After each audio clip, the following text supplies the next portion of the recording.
Hola a todos, hoy vamos a hablar de la baja testosterona y cómo diagnosticar qué tipo de baja testosterona tenés. Si no sabes quién soy, mi nombre es Gloria Bert, soy una nurse practitioner en Memphis, Tennessee, trabajo para Metromed. Si querés hacer una consulta con nosotros, podés agendar en nuestra página web en metromedhealth.com o en español metromedsalud.com. Vemos pacientes dentro de los Estados Unidos en 12 estados e internacionalmente. Así que vamos a hablar un poco de lo que es la baja testosterona.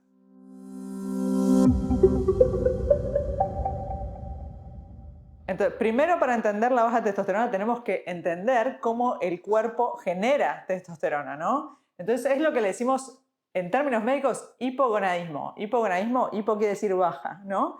Entonces nos vamos a enfocar en cómo uno llega a tener baja testosterona. Siempre digo, cuando uno empieza a evaluar la baja testosterona, tenemos solo una oportunidad para determinar de dónde viene la falla, ¿no? ¿Dónde está fallando el motor?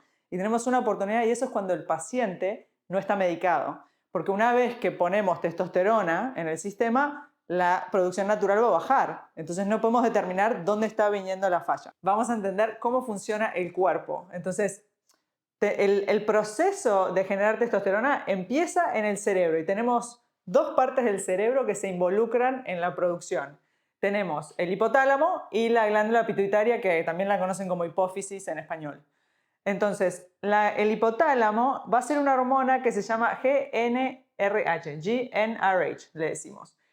Esa hormona que hace el hipotálamo le va a decir a la glándula pituitaria, ok, es hora de que hagas lo que le decimos el luteinizing hormone y el follicle stimulating hormone, LH y el FSH. Entonces la glándula pituitaria va a mandar estas dos hormonas a los testículos. De los testículos hay dos tipos de células. Tenemos las células de Leydig y las células de Sertoli. Las células de Leydig son las que van a estar afectadas por el nivel de LH, ¿no? Entonces, cuando el LH llega al testículo, a la célula de Leydig, genera testosterona. Entonces ahí tenemos el proceso que es el más importante. Cuando este proceso está interrumpido, es que tenemos baja testosterona. Pero lo que tenemos que evaluar es ¿dónde está la interrupción? ¿Está la interrupción acá, a nivel de cerebro, o la interrupción está a nivel de testículo? Entonces tenemos un approach, le decimos, de lo que es arriba y abajo, porque es importante determinar dónde está la falla. En el caso del FSH, lo que va a hacer es va a estimular la célula de Sertoli y se va a producir lo que es el esperma. ¿Por qué la gente dice que usar testosterona me va a bajar la fertilidad?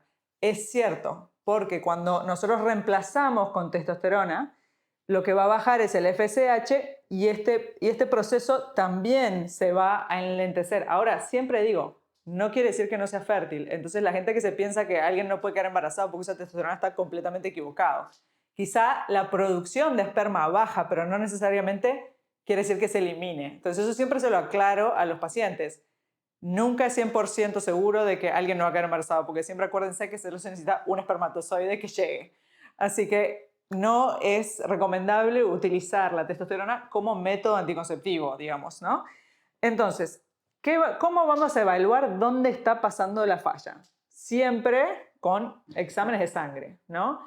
Entonces, por ejemplo, sabemos que el LH, la mejor hora para medirlo es en la mañana, ¿no? La testosterona por lo generalmente se produce de noche. Entonces lo que vamos a hacer es vamos a medir el LH, sobre todo va a ser uno de los que más nos va a interesar, y vamos a medir obviamente la testosterona, vamos a ver el nivel total, ¿no?, de testosterona que hay en la sangre.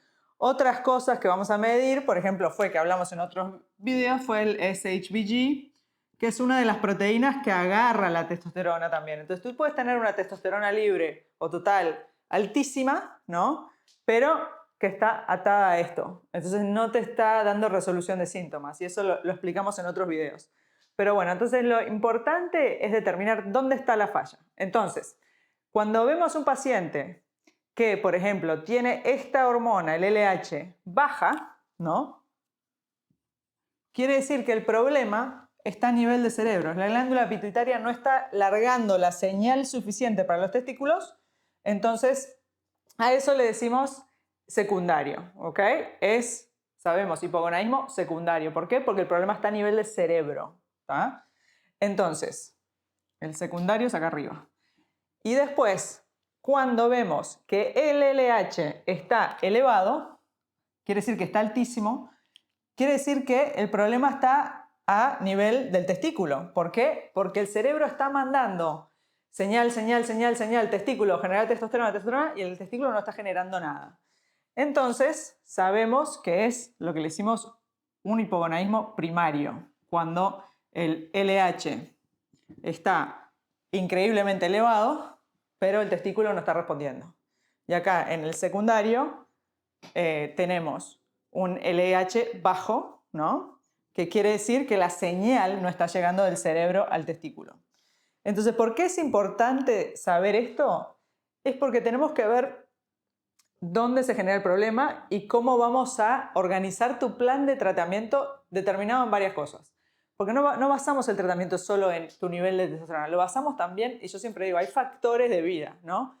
El paciente ya tuvo hijos, no tuvo hijos, quiere tener hijos, quiere por ahí probar algunas opciones un poco más naturales para tratar de subir la testosterona, quiere tratar de hacer un protocolo. Por ejemplo, tenemos protocolos cuando hablamos de un primario, sobre todo de un paciente joven, que afectando calidad de vida, o sea, ¿no? Si empiezan a hacer ejercicio, a comer bien, tenemos un protocolo específico con ciertas hormonas donde reemplazamos esta hormona, el LH, y lo subimos y usamos tamoxifeno y algunas cosas para tratar de resetear, digamos, de cierta manera los testículos y que empiecen a generar testosterona en pacientes más jóvenes. Entonces tenemos un montón de protocolos que después lo vamos a discutir en otros videos, dependiendo de en qué punto está el paciente. Ahora, si es un paciente que ya tuvo hijos, no va a tener más hijos, no le interesa la fertilidad en ningún aspecto, si estamos en un primario vamos a usar testosterona.